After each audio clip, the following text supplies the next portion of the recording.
Maayong buntag ka natong tanan og karon hisgutan nato ang about sa Wi-Fi bindo. Bahala ginagmay basta kanunay. Og tara, kuyogi ko sa akong lakaw.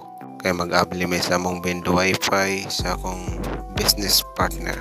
Char, hehe. Og atong sutaon kung pilay nakita sulod sa duha ka buwan. Tara! Og usa ka ba sa mga nakaplano og nakahuna-huna mag-invest sa Wi-Fi bindo para kanimo kini nga video?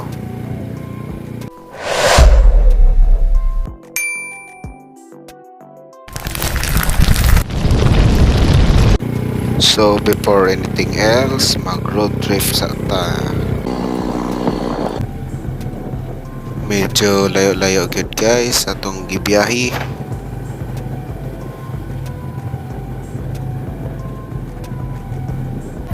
Hay, salamat guys, naabot gid in taon ko. Og dian igawas na ang kulapan ako nga partner sa negosyo. O syempre sa gugma. 君の虜になってしまえばきっと Sana all. Papunta na tayo sa exciting part mga guys. Kung asa na magibutang ang among piso Wi-Fi. Og diara guys, hinautunta nga napuno ni or bisag nakabawi-bawi lang guys. Og kani di ay guys nahimutang din sa pantalan sa Consuelo sa may terminal, sa sod sa terminal. To be more specific guys, atubangan ra gyud ni siya sa stay and pay nga kananan or tindahan, and ang pangalan ani nga Wi-Fi is stay and pay ra pod. CCTV protected ani guys. Og sa mga taga-isla Camotes nga buot mo larga or gikan sa mainland, kunik na tag internet diri guys kay perting hinaya sa signal sa data sa Consuelo. Og shoutout sa mga solid manghulugay diri dapita.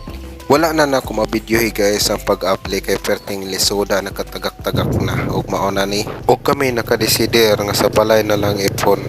Og sawa magdugay guys, kisugda na namo gihap. Og samtang nag-ihap sila diha, diri magtabi ta. Og karon asuyan ko na kamo.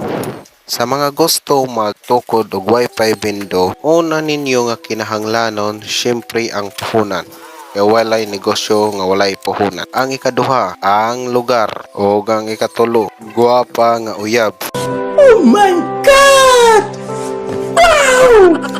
Bitaw guys, mupuhunan rani og 15 to 25k. Package na wala na kay paliton og ang tig-taod na ang bahala. And care off na nila ang lifetime technical services kung in kaso magkaguba-guba guys. Therefore, no worries na ka guys.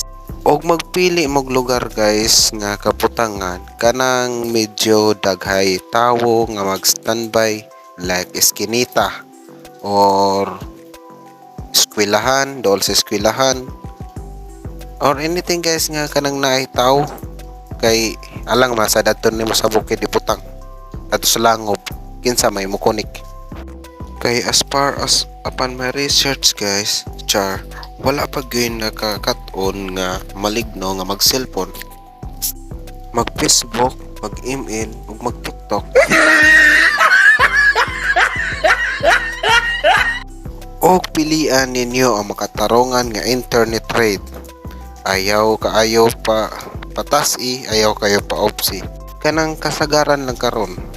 Kay sama sa palaliton, mas pilion gyud sa consumer ang affordable ug baratohon. Pero ayaw lang pod panglamang sa uban na ang imong piso himuon nimong 3 hours. Dako ka na nga kabuang, logi ang incheck ana guys. Pero ang mo matter jud sa tanan guys kanang kakusgon sa signal. Maong pagpili mog manauray og bindo Wi-Fi nga kama og yun. Pwede mo magpangutana sa inyo mga kaila nga naay bindo Wi-Fi.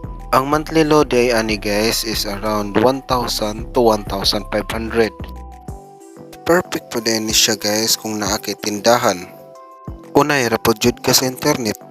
Ug ang pinaka-wise jud ani sa tanan guys, ug naa na kay kagalingong internet daan. Unya imong i-upgrade sa bindo Wi-Fi, gamay ra kayo imong gasto.